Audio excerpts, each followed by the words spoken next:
Hi hello everyone, welcome back to our channel Tanya today. ఈరోజు D.Ed అంటే టీటీసీకి సంబంధించిన counselling process గురించి ఫుల్ వీడియో చెప్తాను. మీ డౌట్స్ అన్నీ కూడా ఈ వీడియోలో క్లారిఫై అయితే చేస్తాను. అయినప్పటికీ కూడా ఇన్ కేస్ ఏదైనా డౌట్ కనుక ఉంటే కింద కమెంట్ అయితే చేయండి. వీడియోని పూర్తిగా చూడండి, అస్సలు మిస్ అవ్వకండి. సో మనకి డిఎడ్కి సంబంధించిన నిన్న రిజల్ట్స్ డిక్లేర్ అయినాయి. ర్యాంక్ కార్డ్ డౌన్లోడ్ చేసుకొని ఉంటారు ఇప్పటికీ రిజల్ట్స్. మీరు మీ ర్యాంక్ కార్డులో మీకు డిస్ప్లే అవుతుంది, మీకు ఎంత స్కోరు ఏంటి అనేది. దీన్ని బేస్ చేసుకొని మనకి కౌన్సిలింగ్కి పిలవడం జరుగుతుంది.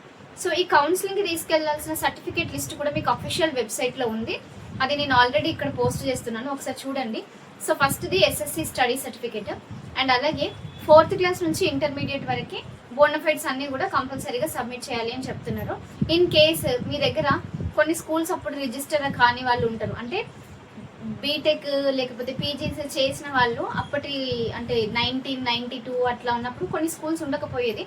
సో రిజిస్ట్రేషన్ లేకపోవడం ఏంటి అని, సో ఎంఆర్ఓ ఆఫీస్ దగ్గరికి వెళ్ళి మీరు మీ సర్టిఫికేట్ అయితే తీసుకోండి.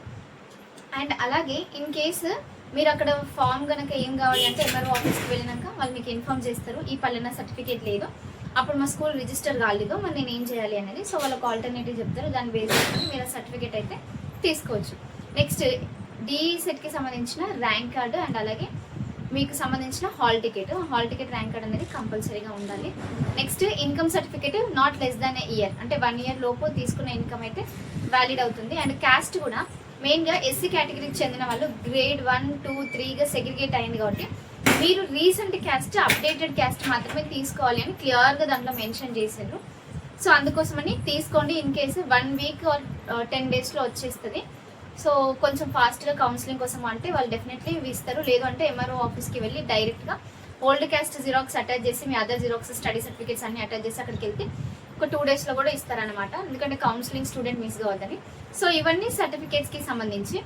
నెక్స్ట్ అసలు ఏ రోజు కౌన్సిలింగ్ ఉంటుంది, ఎవరెవరిని పిలుస్తారు, ఎక్కడ జరుగుతుంది కౌన్సిలింగ్ అనేది డౌట్ ఉంటుంది.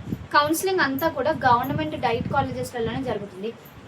వరంగల్లో, కరీంనగర్లో, నేరేడుమెట్ ఇట్లా చాలా ప్లేసెస్ ఉన్నాయి. 10 colleges ఉన్నాయి. ఆ 10 college లిస్ట్ కూడా నేను ఇక్కడ అటాచ్ చేస్తాను, ఒక్కసారి చూడండి. సో మీకు అందులో చూస్తే ఇమేజ్లో Day 1, Day 2, Day 3 అంటే June 2 నుండి కౌన్సిలింగ్ ప్రాసెస్ స్టార్ట్ అయితే 2nd రోజు ఇంజనీరింగ్ కౌన్సిలింగ్కి ఈ ర్యాంక్ నుంచి ఈ ర్యాంక్ వాళ్ళకి రావాలి అని చెప్తారు కదా. సో డిఎడ్కి సంబంధించి కూడా అంతే, పలానా ర్యాంక్ 1st నుండి 800 ర్యాంక్ వాళ్ళకి ఈ రోజు రావాలి, 800 నుండి 1300 వాళ్ళు ఈ రోజు రావాలి అనేది మెన్షన్ చేశారు దాంట్లో. అండ్ మీరు డిస్ట్రిక్ట్ వైజ్ కనుక చూసుకుంటే మళ్ళీ దాంట్లో పీడిఎఫ్స్ ఉన్నాయి, ఇవన్నీ కూడా నేను మీకు చూపిస్తాను. సో డిస్ట్రిక్ట్ వైజ్ వెబ్సైట్లో డిస్ట్రిక్ట్ వైజ్గా ఇంకొక లిస్ట్ పెట్టిండ్రు, అంటే ఏ రోజు కౌన్సిలింగ్ అనేది కాకుండా, ఏ ర్యాంక్ వాళ్ళు కాకుండా స్టూడెంట్ వైజ్ డేటా అనేది కూడా ఒకటి డిస్ప్లే చేసిండ్రు. ఫర్ సపోజ్ నేను అనుకోండి, నేను ఏ రోజు కౌన్సిలింగ్ అటెండ్ కావాలి, నా ర్యాంక్ అందులో మెన్షన్ చేశారు విత్ ఇన్ ద రేంజ్, ఈ రేంజ్ నుంచి ఈ రేంజ్ వాళ్ళు ఈ పలానా కాలేజ్కి రావాలి. మీ డిస్ట్రిక్ట్ని బేస్ చేసుకొని మీ డిస్ట్రిక్ట్ వైజ్ లిస్టులో చెక్ చేసుకోండి. సో మీరు ఈ రోజు రావాలి కౌన్సిలింగ్కి అనేది మెన్షన్ చేశారు. ఆ పర్టికులర్ రోజు వెళ్ళి కౌన్సిలింగ్ అటెండ్ అయ్యి ఈ సర్టిఫికేట్స్ అన్ని తీసుకొని వెళ్ళి సబ్మిట్ చేస్తే వాళ్ళు మీకు ఒక ఫామ్ ఇస్తారు, మీరు ఏమేమి సర్టిఫికేట్స్ సబ్మిట్ చేసిండ్రు అనేది ఒక స్టాంప్ ఇస్తారు, మీరు కౌన్సిలింగ్ అటెండ్ అయినట్టు. సో ఇదంతా అయిపోయిన తర్వాత మీరు వెబ్ ఆప్షన్స్ ఆప్ట్ చేసుకోవడం అనేది ఉంటుంది. సో ఇప్పటికీ మీకు ఒక క్లారిటీ వచ్చేసి ఉంటుంది. ఒక 24,000 సీట్స్ ఏమో అందరికి అలాట్మెంట్ అవుతుంది, ఎందుకంటే అంతమంది క్వాలిఫై అయ్యారు కాబట్టి. సో మేనేజ్మెంట్ సీట్స్ గురించి కూడా నేను ఇదే వీడియోలో చెప్తాను. సో ఇప్పుడు కౌన్సిలింగ్ అయిపోయింది, వెబ్ ఆప్షన్స్ పెట్టుకునేటప్పుడు ఎక్కువ వెబ్ ఆప్షన్స్ అయితే పెట్టుకోండి. మంచి ర్యాంక్ ఉండి మీ రిజర్వేషన్ని బేస్ చేసుకొని కూడా ఉండడం జరుగుతుంది. సో ఇప్పుడు మెయిన్గా ఎస్సీ కేటగిరీ వాళ్ళకి గ్రేడ్స్ చేసిన 1, 2, 3 కాబట్టి సో కాంపిటీషన్ అనేది ఎక్కువగా ఉంటుంది. బీసీ కేటగిరీలో అంతకుముందు నుంచి ఉంటుంది, కానీ ఇప్పుడు ఎస్సీ వాళ్ళకి కూడా కేటగిరీస్ చేయడం వల్ల అంతకుముందుకు ఎస్టిమేషన్ ఇప్పుడు వర్క్ అవ్వకపోవచ్చు. మేబీ అంతకుముందుకు కొంచెం మంచి కాలేజ్లో వస్తే ఇప్పుడు కొంచెం ప్రైవేట్ కాలేజ్లో వచ్చే అవకాశాలు ఉంటాయి. అందుకోసమని మీకు ఎంత మంచి ర్యాంక్ వచ్చినా కూడా ఫస్ట్ అన్ని గవర్నమెంట్ కాలేజెస్ పెట్టుకోండి, ఫీజు తక్కువ ఉంటుంది. మీకు ఇన్కమ్ సర్టిఫికేట్ ఉంటే మీ రియంబర్స్మెంట్ అనేది 0. ఓకే, సో మీరేం పే చేయాల్సిన అవసరం లేదు. ప్రైవేట్లో అయితే చెప్పాను కదా ఆల్రెడీ లాస్ట్ వీడియోలో, కొంత అమౌంట్ అయితే పే చేయాల్సి ఉంటుంది.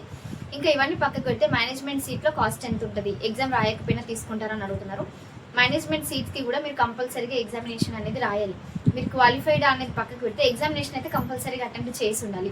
అలాంటి వాళ్ళు మాత్రమే మేనేజ్మెంట్ సీట్ తీసుకోవడానికి అంటే పొందడానికి అర్హులు అన్నమాట. లేకపోతే ఇది 8 సెట్కైనా డిఈ సెట్కైనా దేనికైనా కూడా ఎంట్రన్స్ ఎగ్జామినేషన్ రాసి తప్పనిసరిగా ఉండాలి. సో అలాంటి వాళ్ళకి మేనేజ్మెంట్ సీట్ ఇవ్వడం అయితే జరుగుతుంది. సో ఇది డిఎడ్కి సంబంధించిన కౌన్సిలింగ్ ప్రాసెస్. మీకు ఇంకేమైనా డౌట్స్ కనుక ఉంటే ఛానల్ కింద కమెంట్ చేయండి. ఇట్లాంటి మరిన్ని యూస్ఫుల్ అప్డేట్స్ కోసం please do like, share and subscribe.